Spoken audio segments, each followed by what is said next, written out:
Hello friends, स्वागत है आपका अपने YouTube channel short tricks 1M में।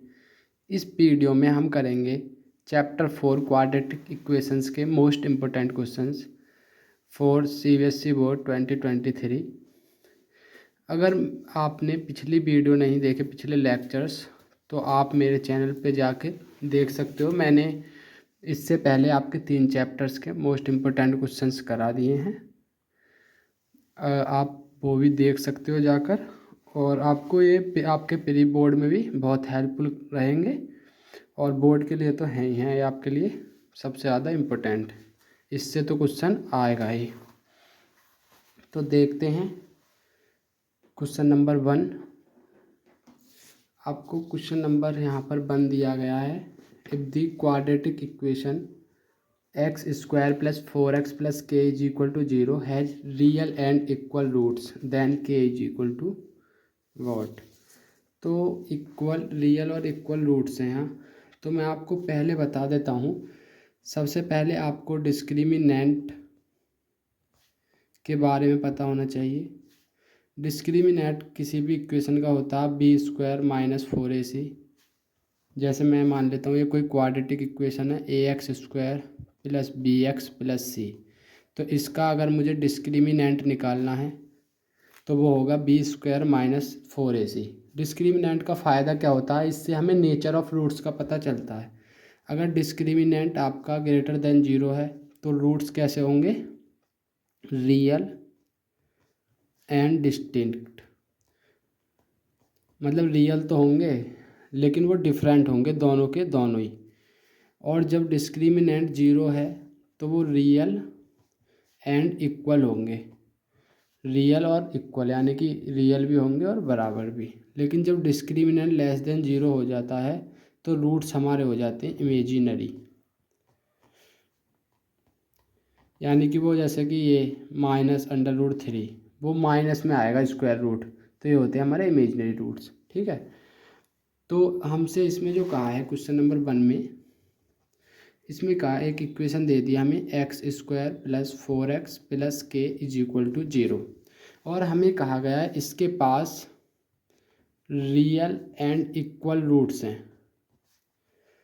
जब आपको कभी भी, ये क्वेश्चन बहुत इंपॉर्टेंट है, एग्जाम में ज़्यादातर पूछा जाता है और आपका इस चैप्टर का 4 से 6 नंबर का वेटेज रहता है एग्जाम में।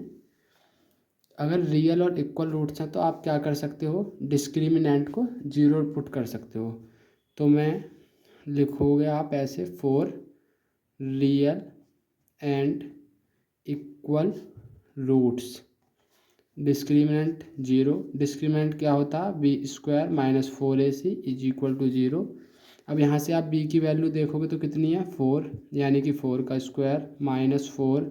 a की वैल्यू यहाँ से 1 है और c की कितनी है, k, क्योंकि c की जगह पर k है। तो यहाँ से 4 4 जा 16 minus 4k is equal to 0। तो ये तो 16 रह जाएगा और ये माइनस का इधर जाके प्लस का 4k। तो k की वैल्यू निकालनी है तो ये मल्टीप्लाई में, तो इधर आके हो जाएगा डिवाइड में। 16/4 इज इक्वल टू k। तो 4 किसकी आ जाएगी, k की वैल्यू आ जाएगी 4। ठीक है। देखते हैं क्वेश्चन नंबर 2। आपको एक कंडीशन याद रखनी है। पहले डिस्क्रिमिनेंट, अगर डिस्क्रिमिनेंट ग्रेटर देन 0 है तो रूट्स होंगे रियल एंड डिस्टिंक्ट। अगर डिस्क्रिमिनेंट इज इक्वल टू 0 है तो रूट्स होंगे रियल एंड इक्वल। अब डिस्क्रिमिनेंट लेस देन 0 है तो इमेजिनरी रूट्स।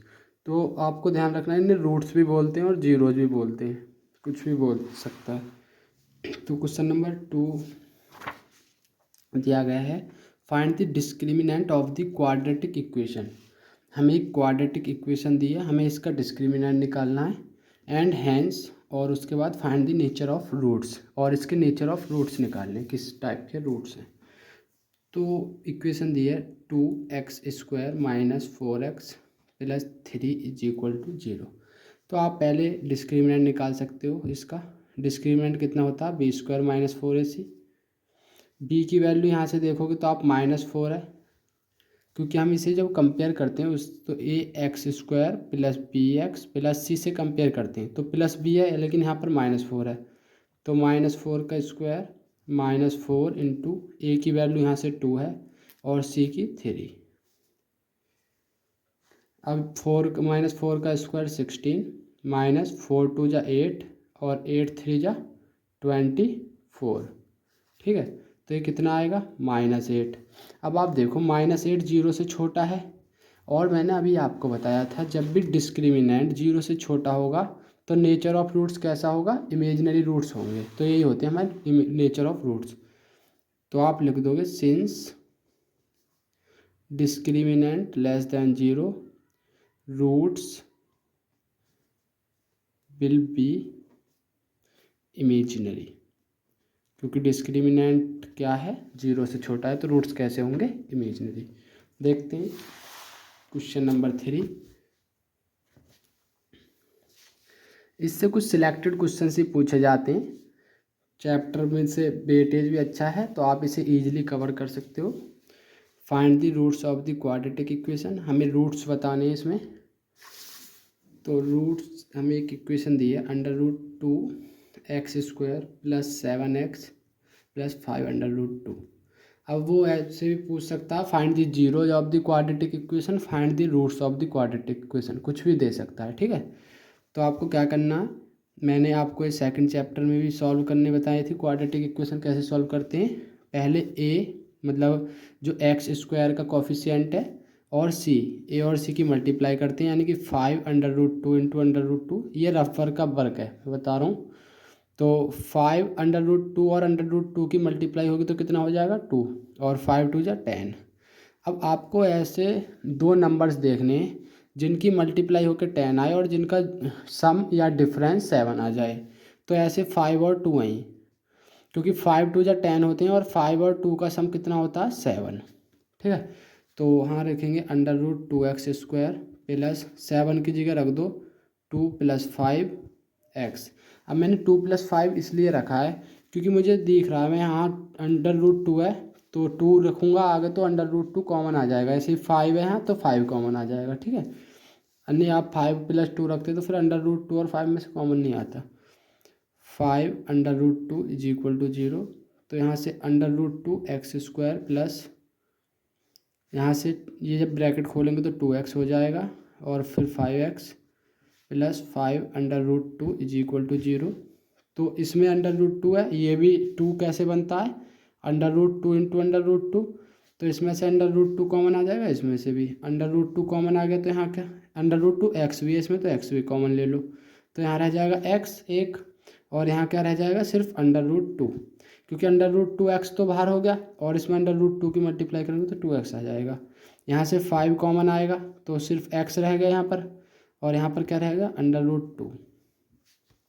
अब x + √2 यहाँ भी है, x + √2 यहाँ भी है, तो इस दोनों को कॉमन ले लेंगे तो क्या रह जाएगा, यहाँ से तो √2x रह जाएगा और यहाँ से +5। फिर एक बार इसको भी 0 के बराबर रख दो और इस पूरे को रख दो एक बार, तो यहाँ से हमें 2 जीरोज मिल जाएंगी। x की वैल्यू यहाँ से क्या आएगी -√2, यहाँ से √2x, ये प्लस का तो इधर आके माइनस में, और x की क्या आएगी -5/√2। तो हमारे पास दो रूट्स आ गए इक्वेशन के, क्योंकि क्वाड्रेटिक इक्वेशन है, इसकी डिग्री 2 है तो इसके रूट्स भी कितने होंगे 2। देखते हैं क्वेश्चन नंबर 4।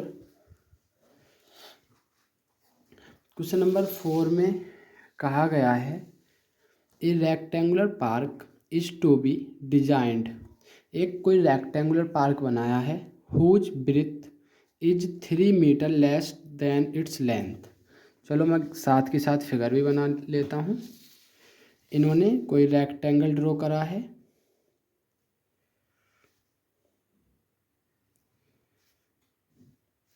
ये कुछ स्क्वायर शेप का लग रहा है लेकिन आप रेक्टेंगल ही मान लो, जिसमें कहा है whose breadth is 3 metre less than its length. अगर मैं इसकी लेंथ मान लूँ x मीटर है तो ब्रेथ इससे 3 मीटर कम है। ठीक है, फिर क्वेश्चन में कहा है its area is to be 4 square metre more than the area of a park, कोई पार्क भी है that has already been made in the shape of an isosceles triangle with its base, its हुआ rectangle के लिए use, with rectangular base as the breadth of the rectangular park, मतलब जो triangle की base है वो रेक्टेंगुलर की breath के इक्वल है, ठीक है। एंड ऑफ एटीट्यूड 12 मीटर, और उसकी जो हाइट है 12 मीटर है। Find its length and breadth, तो ये रेक्टेंगल की लेंथ और ब्रेथ पूछ रहा है। तो इसमें जो कहा है, उसने कहा है ये इसकी रेक्टेंगुलर की जो ब्रेथ है इससे इसको बेस मानकर एक ट्रायंगल बनाया गया है जिसकी एटीट्यूड यानी कि हाइट हमें दी है 12 मीटर। और ये कैसा ट्रायंगल है? Isosceles triangle. आइसोसेल्स वो होता है जिसकी टू साइड्स इक्वल होती हैं।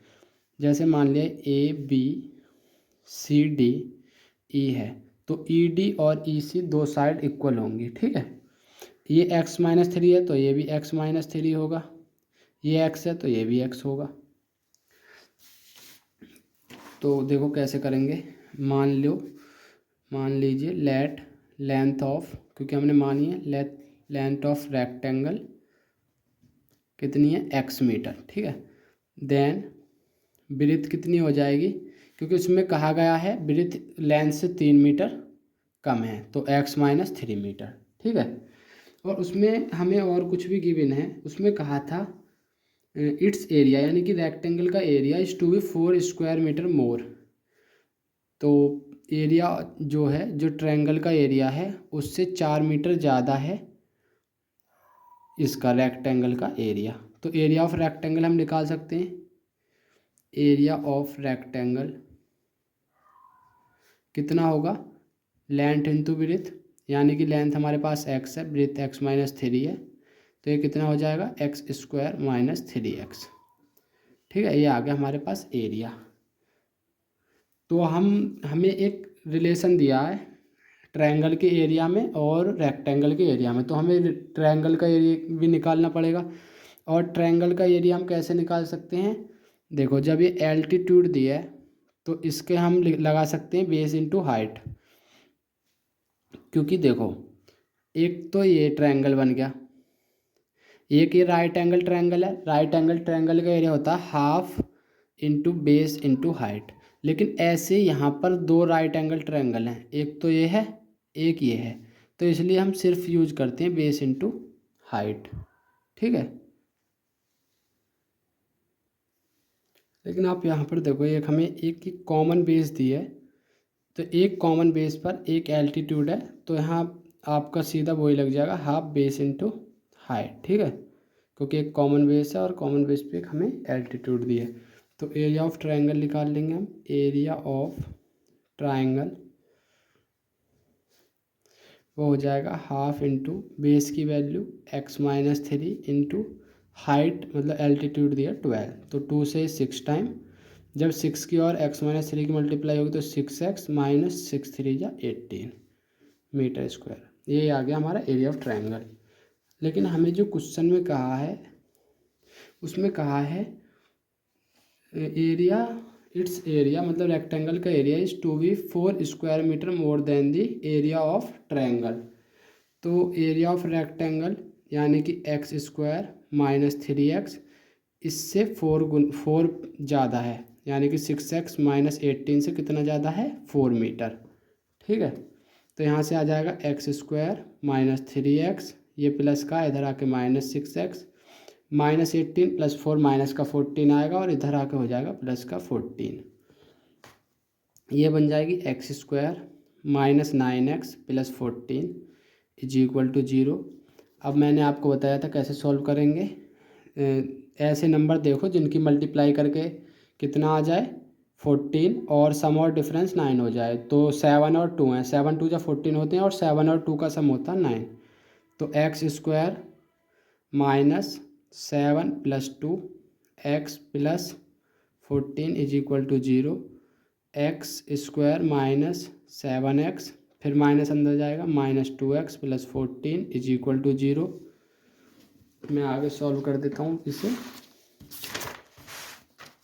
क्या आया था हमारे पास? x² - 7x - 2x + 14 = 0। तो यहाँ से x कॉमन आ जाएगी, तो यहाँ x, यहाँ -7, यहाँ से -2 कॉमन ले लूँगा तो मैं x, और यहाँ क्या बचेगा? -7, क्योंकि -2 इंटू और -7 प्लस के 14 हो जाते हैं। अब x - 7 है तो x - 7 कॉमन आ गया, ये फिर x माइनस टू आ जाएगा is equal to zero.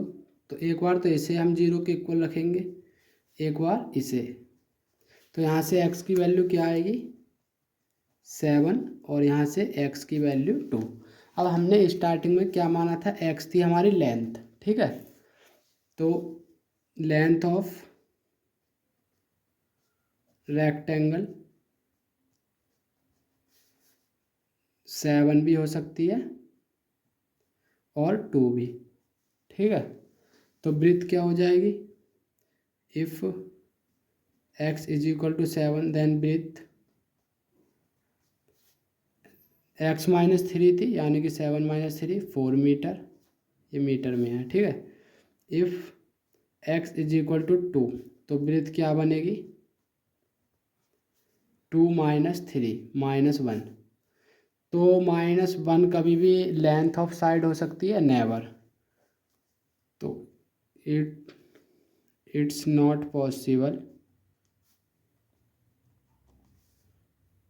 that distance is negative, ठीक है।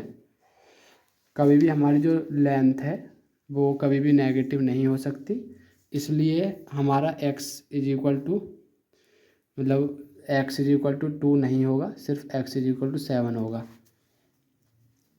सो लेंथ कितनी होगी 7 मीटर एंड ब्रीथ होगी 4 मीटर। तो ये आ गया आपका आंसर। ये समझ आ गया ना, कभी भी हमारी डिस्टेंस कभी भी लेंथ नेगेटिव नहीं होती है, इसलिए हम x इज इक्वल टू 3 को x इज इक्वल टू 2 को नहीं ले सकते। देखते हैं क्वेश्चन नंबर 5। क्वेश्चन नंबर 5 में कहा है motor boat whose speed is 80 kilometre per hour, ठीक है, in still water takes 1 hour more to go up stream then to return down stream to the same spot, find the speed of stream. ये question very very important है, ये exam में बहुत ज़्यादा repeat होने वाला क्वेश्चन है, इसे बहुत ध्यान से देखना। और इस टाइप का क्वेश्चन मैंने चैप्टर 3 में भी कराया था, उसमें हमें बोट की भी स्पीड नहीं दी होती है, उसमें कंडीशन दी होती है दोनों के लिए, इस बोट के लिए भी और स्टिल वाटर के लिए, मतलब अप स्ट्रीम और डाउन स्ट्रीम के। तो देखते हैं कैसे करेंगे। इसमें मोटर बोट की हमें स्पीड गिवन है,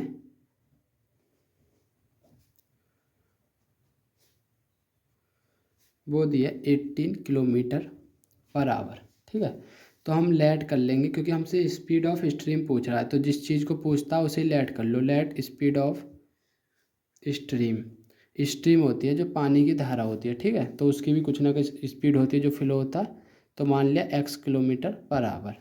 इससे पहले चैप्टर में यानी कि 3rd चैप्टर में मैंने आपको बताया था, जब भी कोई बोट अप स्ट्रीम जाती है तो स्पीड क्या होगी सबट्रैक्ट, ठीक है।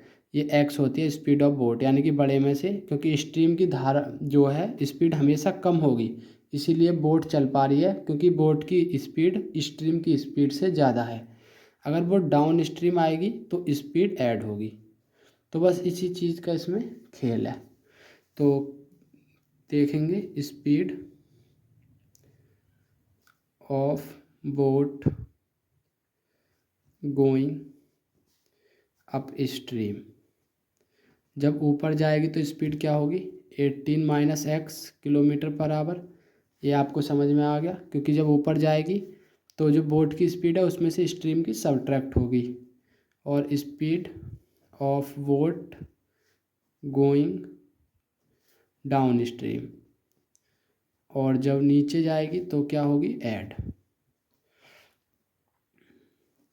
अब क्वेश्चन में जो कहा था अकॉर्डिंग टू क्वेश्चन में दिया है इट विल, ये motor boat whose speed is 18 kilometre in still water take 1 hour more to go up stream then to return down stream, यानी कि जब ऊपर जाती है तो उसे 1 घंटा ज़्यादा लगता है नीचे आने से, ठीक है। तो आपको पता ही है टाइम क्या होता है, डिस्टेंस अपॉन स्पीड, ठीक है।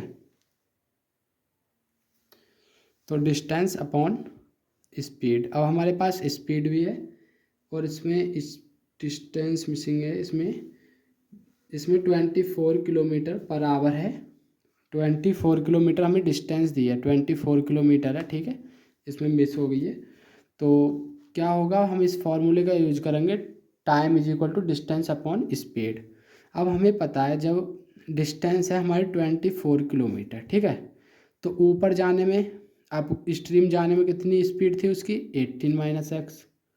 लेकिन वो कह रहा है कि उसे 1 घंटा ज़्यादा लगता है ऊपर जाने में और जब उससे नीचे आती है।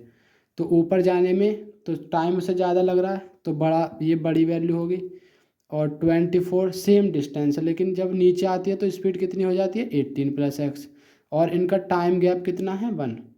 अब आप इसे ऐसे समझो, ये यहाँ से हमने क्या निकाला, T1 मान लो इसे, और ये क्या, T2। ये T1 था जब बोट ऊपर जा रही थी उसका टाइम, ये T2 था जब बोट नीचे आ रही थी उसका टाइम। जब नीचे आएगी बोट को कम समय लगेगा, जब ऊपर जाएगी बोट को ज़्यादा समय लगेगा। जब बोट को ज़्यादा समय लगेगा तो ज़्यादा समय में से कम समय तो घटेगा, जब भी तो 1 घंटा, उनका जो डिफरेंस है वो 1 आवर का है। बस यहीं से आप इक्वेशन बना के सॉल्व कर सकते हो। देखो मैं कैसे करूँगा इसे, ये ऊपर जाएगा, ये इधर जाएगा, और इन दोनों का एलसीएम। ठीक है, तो पहले से एलसीएम ले लेते हैं। एलसीएम कितना आएगा, 18 माइनस एक्स, 18 प्लस एक्स, ठीक है। और जब इन दोनों का एलसीएम है तो इसकी यहाँ मल्टीप्लाई होगी, इसकी यहाँ, क्योंकि जब भी एलसीएम लेके इन दोनों के आपस में प्रोडक्ट करते हैं तो इसकी इधर हो जाती है और इसकी इधर। तो 24 में 18 प्लस एक्स की बीच में माइनस का सिंबल है, और 24 की 18 माइनस एक्स में, ठीक है। और यहाँ पर क्या है, 1।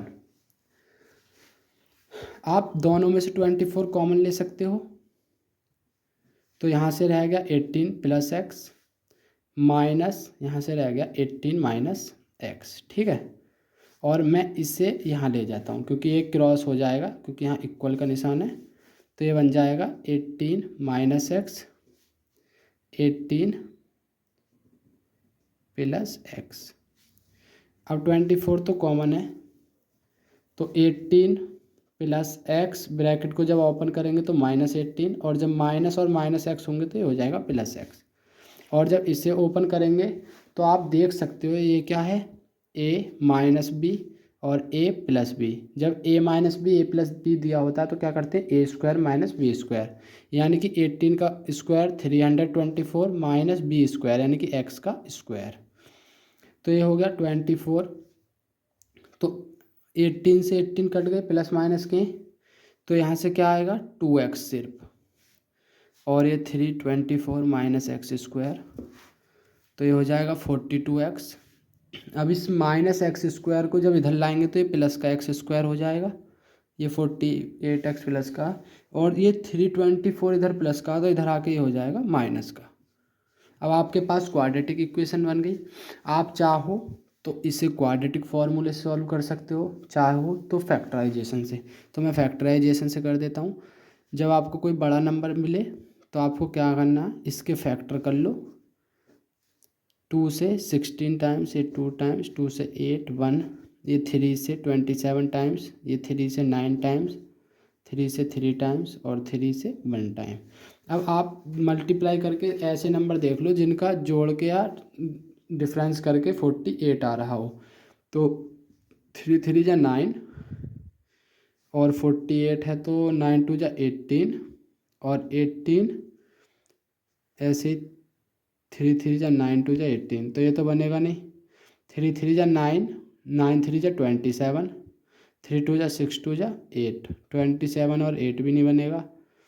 और 3 3 जा 9, 9 2 जा 18, 2 जा 36, और 3 3 जा 9 45, 3 3 जा 9, 9 3 जा 27, 27 2 जा 54, और 3 2 जा 6, और 54 और 6 का डिफरेंस कितना होता है, 48। तो यही होता है ना। तो आपको ये करके करना पड़ेगा। अगर वैसे ही आप ऐसे सोच नहीं सकते कि 54 और 6 की मल्टीप्लाई करके 324 आएगा डिफरेंस, तो आप इनके फैक्टर कर लो, नहीं तो आपके पास क्वाड्रेटिक फार्मूला है, क्वाड्रेटिक फार्मूला से आप सॉल्व कर सकते हो। मैं आपको बता देता हूँ क्वाड्रेटिक फार्मूला क्या होता है। X is equal to minus B plus minus under root B square minus 4ac upon 2a। तो आप क्वाड्रेटिक फार्मूला यूज करके भी किसी भी इक्वेशन के रूट निकाल सकते हो, ठीक है। तो यहाँ क्या हो जाएगा, एक्स स्क्वायर प्लस, तो यहाँ क्या आया था 54 माइनस 6, क्योंकि इन दोनों की मल्टीप्लाई करोगे तो 324 आएगा और इन दोनों का डिफरेंस 48। यहाँ पर एक्स से ब्रैकेट के बाद minus 324 is equal to 0, bracket को ओपन करेंगे 54x minus 6x minus 324 is equal to 0। यहाँ से x कॉमन लिया तो x प्लस 54 रहेगा, यहाँ से माइनस 6 कॉमन आएगा तो x माइनस प्लस 54। आप ध्यान रखना जब भी दो नंबरों की मल्टीप्लाई करें और यहाँ पर 1 हो इसका कोफिशिएंट, तो जो इन दोनों का ये सेम आता और ये ऑलवेज सेम रहेगा यहाँ पर, ठीक है। x प्लस 54 अब कॉमन आ जाएगा दोनों में से, तो क्या बचेगा x माइनस 6। तो यहाँ से एक बार तो इसे इक्वल रखेंगे 54 को और एक बार x माइनस 6 को 0 के इक्वल, तो यहाँ से x की वैल्यू माइनस 54 और यहाँ से x की वैल्यू 6। अब आप एक बात बताओ, कभी भी स्पीड नेगेटिव हो सकती है? आपने कभी सुना है कि कोई गाड़ी की स्पीड नेगेटिव है? स्पीड हमेशा पॉजिटिव होती है। तो speed can not be negative, तो सो स्पीड ऑफ स्ट्रीम कितनी होगी, 6 किलोमीटर पर आवर। हमसे x की वैल्यू हमने x ही माना था ना, स्पीड ऑफ स्ट्रीम वही हमसे पूछा था, तो स्पीड ऑफ स्ट्रीम आ गई 6 किलोमीटर पर आवर। देखते हैं question number 6।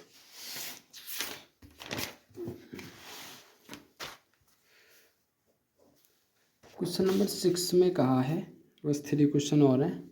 N express train takes 1 hour less than a passenger train to travel 132 kilometre between Mysore and Bangalore. मतलब मैसूर और बेंगलोर के बीच की, मैसूर और बेंगलोर के बीच की डिस्टेंस 130 किलोमीटर है। तो एक्सप्रेस ट्रेन जो है वो 1 घंटा कम लेती है पैसेंजर ट्रेन से। If the average speed of the express train is 11 kilometre per hour more than that of passenger train. जो एक्सप्रेस ट्रेन है उसकी 11 किलोमीटर पर आवर स्पीड ज़्यादा है पैसेंजर ट्रेन से, ठीक है। एवरेज स्पीड निकालनी है, तो ये भी वही है, टाइम डिस्टेंस स्पीड वाले फॉर्मूले से हो जाएगा। तो हम मान लेते हैं late speed of passenger train, वो मान लिया हमने x किलोमीटर पर आवर। तो आप बता सकते हो स्पीड ऑफ एक्सप्रेस ट्रेन कितनी होगी, क्योंकि इससे 11 किलोमीटर पर आवर ज़्यादा थी, तो x प्लस 11 हो जाएगी, ठीक है। अब उसने कहा है और टाइम वो 1 घंटा कम लेती है और डिस्टेंस दिया है 132 किलोमीटर। तो डिस्टेंस कवर्ड कितना दिया है, 132 किलोमीटर। अब अकॉर्डिंग टू क्वेश्चन के अकॉर्डिंग देखें हमें, तो हमें पता, मैंने अभी बताया था टाइम क्या होता है, डिस्टेंस अपॉन स्पीड, ठीक है। जो पैसेंजर ट्रेन है वो इसी डिस्टेंस को कवर करने पर इससे 1 घंटा ज़्यादा लेती है। तो ज़्यादा पैसेंजर ट्रेन ले रही है 132 अपॉन एक्स, क्योंकि ये टाइम हो गया किसका, पैसेंजर ट्रेन का, माइनस 132 बटे एक्स प्लस 11, ठीक है। ये किसका हो गया, एक्सप्रेस ट्रेन का। और दोनों का डिफरेंस दिया 1 आवर, ये 1 घंटा ये जो है एक्सप्रेस ट्रेन इससे कम लेती है, मतलब ये इससे ज़्यादा लेती है, ठीक है। तो सिंपल आपको पहले क्या करना है, एलसीएम ले लो, एक्स प्लस 11, ठीक है। तो जब ऐसे आ जाए तो इनकी यहाँ पर मल्टीप्लाई, इसकी यहाँ पर, तो 132 एक्स प्लस 11 माइनस 132 एक्स, और यहाँ पर 1 है, 132 इसमें भी है, 132 इसमें भी, दोनों में से कॉमन आ गया, तो यहाँ एक्स प्लस 11, और यहाँ पर क्या आएगा माइनस एक्स, क्योंकि यहाँ से 132 तो बाहर हो गया, यहाँ एक्स प्लस 11 और यहाँ से माइनस एक्स रहेगा, ठीक है। और अपॉन में एक्स, इसे मैं इधर भेज देता हूँ क्योंकि ये इक्वल है, तो क्रॉस मल्टीप्लाई में आके यहाँ एक्स प्लस 11, तो यहाँ से एक्स तो कैंसिल होगी, तो ये क्या बचा 132 इंटू 11 करेंगे तो 11 टू जो 22, और 11 थ्री जा 33, और 2 35, 3 11 वन जा 11 और 3 14, और यहाँ से एक्स स्क्वायर प्लस 11 एक्स। अब इसे भी 1452 को इधर ले जाएंगे तो कैसे लिख सकते हैं, एक्स स्क्वायर प्लस 11 एक्स, और ये उधर जाके माइनस 1452 इज इक्वल टू 0। ये इधर आता, मैंने इसलिए इसे इधर लिख दिया है, यहाँ 0 बचती, वो 0 मैंने इधर लिख दिया, ठीक है। अब फिर आपको दो नंबर ऐसे सोचने हैं जिनका डिफरेंस या सम 11 हो और इतना, चलो मैं इसे उससे करके दिखा देता हूँ आपको, क्वाड्रेटिक फार्मूले से, आपको वो भी हो जाएगी प्रैक्टिस कैसे करते हैं। तो क्वाड्रेटिक फार्मूला होता है minus B plus minus under root B square minus 4ac upon 2a। अब यहाँ से b की वैल्यू 11 है, तो माइनस 11 रख दिया, प्लस माइनस b का स्क्वायर यानी कि 11 का स्क्वायर 121 माइनस 4 इंटू a की वैल्यू 1 है क्योंकि इसका कोफिशिएंट कितना 1, और c की वैल्यू है माइनस 1452 अपॉन में 2 इंटू 1, ए की वैल्यू 1 थी, तो minus 11 plus minus under root 121, ये माइनस है, ये एक माइनस यहाँ पे है तो ये माइनस माइनस प्लस, और 4 की इसमें मल्टीप्लाई करेंगे तो 4 2 जा 8, 4 5 जा 20, 4 4 जा 16 2 18, 1 4 4 जा 4 1 जा 4 और 1 5 upon 2 minus 11 plus minus under root, इन दोनों का सम करेंगे 8 और 1 9, 2 8 और 1 9, तो ये आ गया 5929 अपॉन 2। अब ये किसका स्क्वायर रूट है वो आपको देखना है, तो कैसे निकालेंगे स्क्वायर रूट, एक तो 3 के में आता है ये, और एक 7 के में, और 59 किससे, 8 का स्क्वायर 64 है, 7 का 49, तो 73 का होगा या तो ये, या 77 का। वो आप कैसे चेक करोगे, 75 का आप इजीली चेक कर सकते हो, 75 का होगा 5 5 या 25, 8 7 या 56, तो ये 56 25 से बढ़ाते होगा 77 का, तो माइनस 11 प्लस माइनस 77 अपॉन 2, और जब आप इसे अब प्लस माइनस है, ठीक है, तो आप एक बार तो x को माइनस 11 प्लस 77 अपॉन 2 रखोगे, एक बार आप x को माइनस 11 माइनस 77 अपॉन 2 रखोगे, क्योंकि यहाँ प्लस और माइनस आता है, तो एक बार प्लस का रखते हैं, एक बार माइनस का, ठीक है। तो माइनस 11 में से 77 गए तो 66 अपॉन 2 आएगा, 66 अपॉन 2, और दूसरा क्या आएगा, यहाँ से माइनस का 88 अपॉन 2, यहाँ से कितना आएगा x 33, यहाँ से x minus 44। Same condition, speed can not be negative या कैन नेवर बी नेगेटिव, कभी भी नेगेटिव नहीं होगी, तो x कितनी होगी हमारी 33 किलोमीटर पर आवर। अब x किसकी वैल्यू थी, स्पीड ऑफ पैसेंजर ट्रेन, तो स्पीड ऑफ पैसेंजर ट्रेन कितनी होगी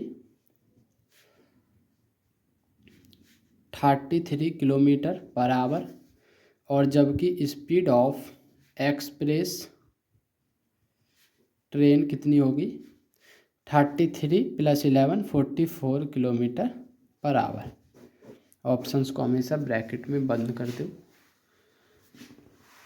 देखते हैं क्वेश्चन नंबर 7। क्वेश्चन 7 में कहा है the diagonal of rectangular field is 60 meter more than the shorter side. If the longer side is 30 meter more than the shorter side, find the sides of the field. तो इसमें shorter side से compare कर रही है, तो हम shorter side को x मान लेते हैं।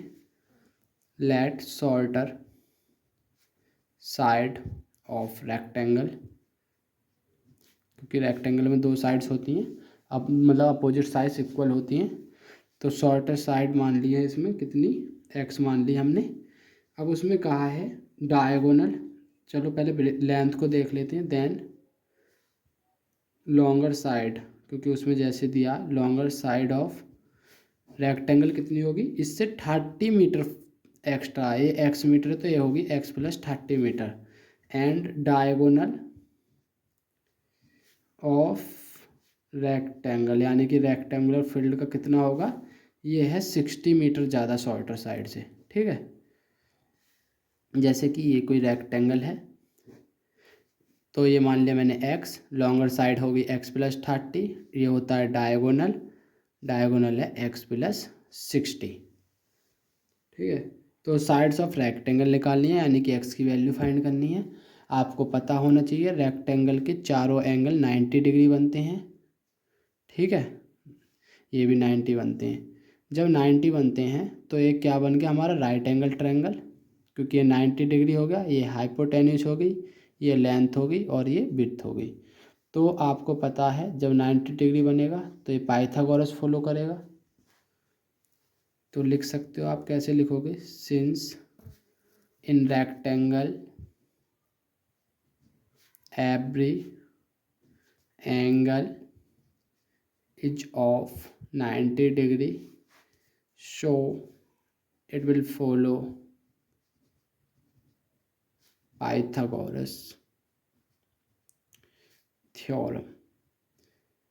पाइथागोरस थ्योरम क्या कहती है हमारी, हाइपोटेन्यूस का square is equal to perpendicular का स्क्वायर प्लस बेस का स्क्वायर। हाइपोटेन्यूस होती है 90 डिग्री के सामने वाली, यानी कि ये हमारी होगी बेस, ये होगी परपेंडिकुलर। ठीक है, तो h की जगह रखेंगे हम x प्लस 60 का होल स्क्वायर, परपेंडिकुलर यानी कि एक्स स्क्वायर प्लस बेस की जगह x प्लस 30 का होल स्क्वायर। इसे आप सॉल्व करोगे, यहाँ से एक्स स्क्वायर प्लस 60 का स्क्वायर 3600 प्लस 62 या 120x, ऐसे इसे सॉल्व करोगे, एक्स स्क्वायर प्लस इसे खोलोगे तो एक्स स्क्वायर प्लस 30 का स्क्वायर 900 प्लस 32 या 60x, क्योंकि ये होता है a प्लस बी का whole square, A square plus B square plus 2ab। ठीक है, अब ये प्लस में, ये भी प्लस में, तो एक एक्स स्क्वायर से एक एक्स स्क्वायर कैंसिल, या आप ऐड करते इनको एक्स स्क्वायर 2x स्क्वायर, फिर इसे इधर सब्ट्रैक्शन में लाते तो अभी एक्स स्क्वायर बचती। ठीक है, तो अब इन सब वैल्यू को मैं एक तरफ ले लेता हूँ, तो मैं इधर की वैल्यू को इधर ले लेता हूँ, X square plus 900 plus 60x। अब ये वैल्यू जब इधर जाती है तो ये हो जाती माइनस 120x, ये हो जाता माइनस का 3600।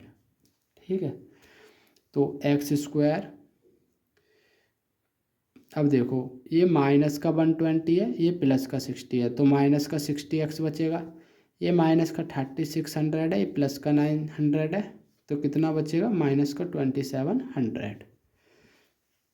अब आपको ऐसे फैक्टर देखने हैं जिनका प्रोडक्ट 2700 हो और सम और डिफरेंस 60, तो ऐसे 90 और 30 हैं, क्योंकि 90 और 30 की प्रोडक्ट होती है 2700 और 90 माइनस 30 होते हैं 60।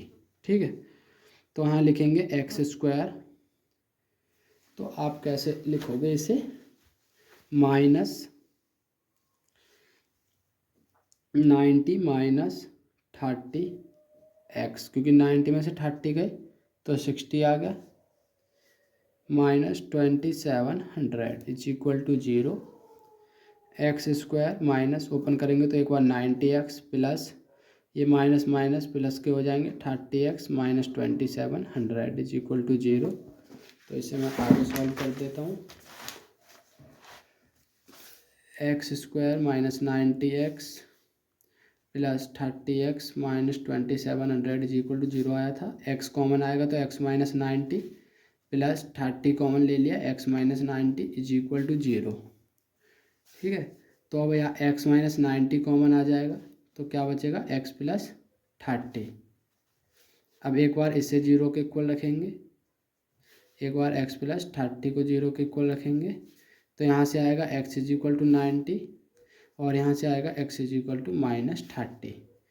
तो आपको पता है डिस्टेंस कभी भी नेगेटिव नहीं हो सकती, डिस्टेंस या लेंथ लिख सकते हो, length can not be negative.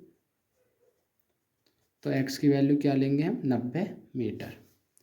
और तो हमारी x क्या थी, लेंथ ऑफ शॉर्टर साइड, वो होगी 90 metre. Length of longer side कितनी होगी, 90 + 30 थी यानी कि 120 मीटर।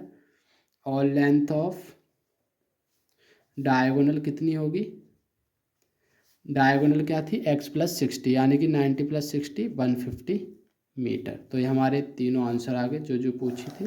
वैसे तो इसमें हमसे सिर्फ साइड ऑफ, या इसमें हमसे सिर्फ पूछी थी साइड ऑफ फील्ड यानी कि लॉन्गर साइड और शॉर्टर साइड, लेकिन मैंने आपको डायगोनल भी बता दिया। देखते हैं question number 8।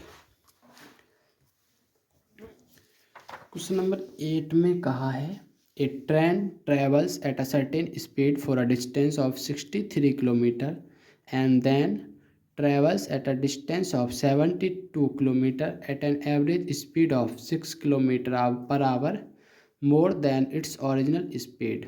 If it takes 3 hours to complete total journey, what is the original average speed? बस ये लास्ट क्वेश्चन है 9। तो ये आपने देखा इसमें 3 क्वेश्चंस आ चुके हैं एक ही जैसे, तो ये बहुत इम्पोर्टेंट है, आप मार्क कर लेना, पूछा ही जाता है एग्ज़ाम में। एक ट्रेन वाला, बोट वाला भी, वैसे तो ये सभी इम्पोर्टेंट हैं लेकिन ये कुछ ज़्यादा खास हैं। तो देखते हैं, a train travels at a certain speed for a distance of 63 kilometre. तो इसमें स्पीड पूछ रहा है, तो let average speed of train हमने कितनी मान ली, x किलोमीटर पर आवर, ठीक है। अब वो डिफरेंट स्पीड से दो डिस्टेंस कवर करता है, तो उसमें पूछ रहा है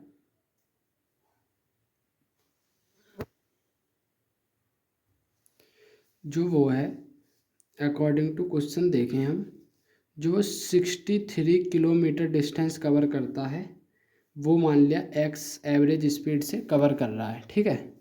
और ऐसी 72 किलोमीटर जो डिस्टेंस तय करता है वो करता है इस स्पीड से, ओरिजिनल स्पीड से 6 kilometre per hour extra speed से, यानी कि x + 6 से।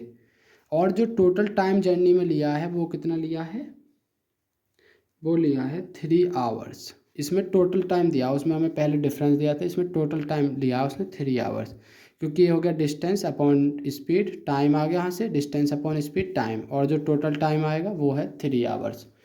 तो अब कैलकुलेशन करनी है, यहाँ से एलसीएम x + 6, इसके ऊपर मल्टीप्लाई होगी 63 में, x + 6, यहाँ 72 में x की मल्टीप्लाई होनी है, और यहाँ 3। यहाँ से आप कॉमन ले सकते हो, यहाँ से 9 कॉमन आ जाएगा, क्योंकि 9 × 7 = 63, 9 × 8 = 73, 9 कॉमन लिया तो मैंने यहाँ क्या रह गया 7 x + 6 और यहाँ 8x, ठीक है।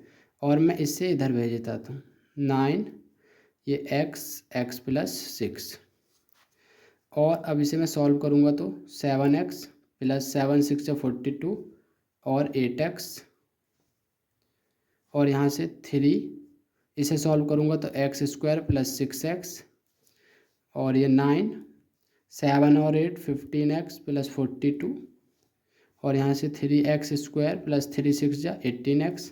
अब इसे ओपन करूँगा, 9 × 15 35x + 9 × 42, 9 × 2 = 18, 9 × 4 = 36 और 1 37, 3x² + 18x।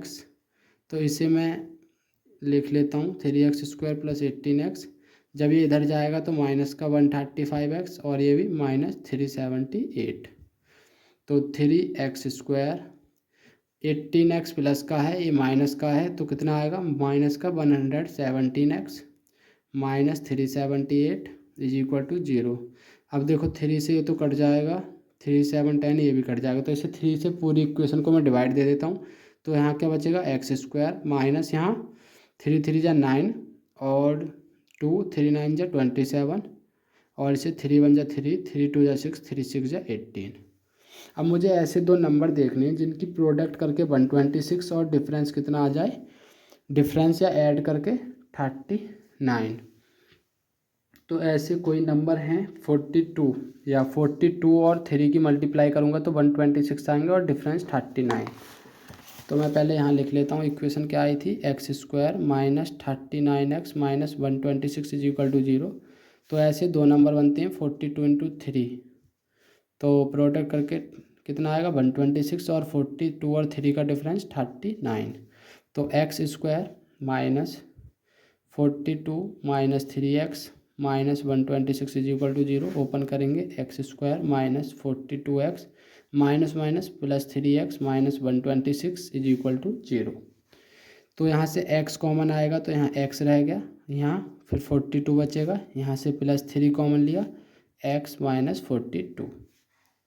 अब ये दोनों कॉमन आ जाएंगे x माइनस 42, तो क्या रह जाएगा x plus 3 is equal to 0। एक बार x माइनस 42 को 0 के बराबर, एक बार x प्लस 3 को, तो यहाँ से x की वैल्यू आएगी 43, यहाँ से आएगी -3। x क्या था, स्पीड थी, तो स्पीड कैन नेवर बी क्या नेगेटिव, तो स्पीड कभी नेगेटिव नहीं हो सकती। तो स्पीड की वैल्यू क्या होगी, x is equal to 42 kilometre per hour. तो उसमें एवरेज स्पीड ऑफ ट्रेन पूछा था, तो एवरेज स्पीड ऑफ ट्रेन कितनी आ गई हमारी 42 किलोमीटर पर आवर। क्वेश्चन सब बुक से ही होते हैं, बस क्या करता है एग्जामिनर थोड़ी लैंग्वेज को घुमा देता है और कुछ नहीं होता। क्वेश्चन सब इजी आते हैं। वीडियो अच्छी लग रही हो तो वीडियो को लाइक कर लेना, चैनल को सब्सक्राइब कर लेना। देखते हैं the last question of this exercise. Exercise क्या पूरे चैप्टर के हैं ये तो। इसमें कहा है find the value of K for which the equation has real and equal roots. तो ये स्टार्टिंग फर्स्ट क्वेश्चन की तरह ही है, रियल और इक्वल रूट्स के लिए इक्वेशन क्या दी है, एक्स स्क्वायर प्लस के 2x plus K minus 1 plus 2 is equal to 0। सबसे पहले आपको इसे सॉल्व करना पड़ेगा, इसे ओपन करना पड़ेगा ब्रैकेट को, तो एक्स स्क्वायर के की मल्टीप्लाई इसमें करेंगे तो 2x के, फिर के में करेंगे के स्क्वायर माइनस के प्लस 2। अब देखो आप ये 2kx इसे लिख सकते हैं एक्स स्क्वायर प्लस 2kx, और ये पूरा कांस्टेंट है के स्क्वायर माइनस के प्लस 2 ये पूरा। तो इसे कंपेयर करेंगे तो यहाँ तो a की वैल्यू होगी, ये b की होगी, ये पूरी c की। तो for real and equal roots, for real and equal roots क्या होता है, डिस्क्रिमिनेंट 0 के बराबर होता है, यानी कि B square minus 4ac is equal to 0। यहाँ से b की वैल्यू है 2k, तो 2k का स्क्वायर माइनस 4 इंटू ए की वैल्यू 1 है और c की है ये के स्क्वायर माइनस के प्लस 2 इज इक्वल टू 0। तो यहाँ से 2k का स्क्वायर करेंगे तो 4k स्क्वायर माइनस 4 की मल्टीप्लाई इसमें करेंगे 4k स्क्वायर, फिर -4 इंटू माइनस के प्लस का 4k -4 इंटू प्लस का 2 माइनस का 8 -4k स्क्वायर प्लस मतलब ये प्लस का 4k स्क्वायर है, माइनस का 4k square cancel, 4k minus 8 is equal to 0। 4k ये माइनस का इधर आके प्लस का और ये मल्टीप्लाई में डिवाइड होगा तो कितना आएगा k इज इक्वल टू 2। तो ये आ गया हमारा लास्ट क्वेश्चन का आंसर। तो अगर आपको वीडियो अच्छी लगी हो वीडियो को लाइक कर लेना, चैनल को सब्सक्राइब कर लें और बेल आइकन भी दबा लें, जिससे आपसे कोई भी वीडियो छूटे नहीं, आपको नोटिफिकेशन आ जाए जब भी मैं वीडियो अपलोड करूँगा। और आपने पीछे वाली चैप्टर्स नहीं देखे तो आप उन्हें जाके देख लें। और आपको इसका अगर PDF चाहिए, PDF में आपको क्वेश्चन और सॉल्यूशन चाहिए तो आप मेरे टेलीग्राम चैनल को ज्वाइन कर सकते हो। अगर आपको कोई पर्सनल क्वेरी है तो मेरी इंस्टाग्राम ID पर जाके वहाँ मुझे फॉलो करें और मैसेज करें। Thank you.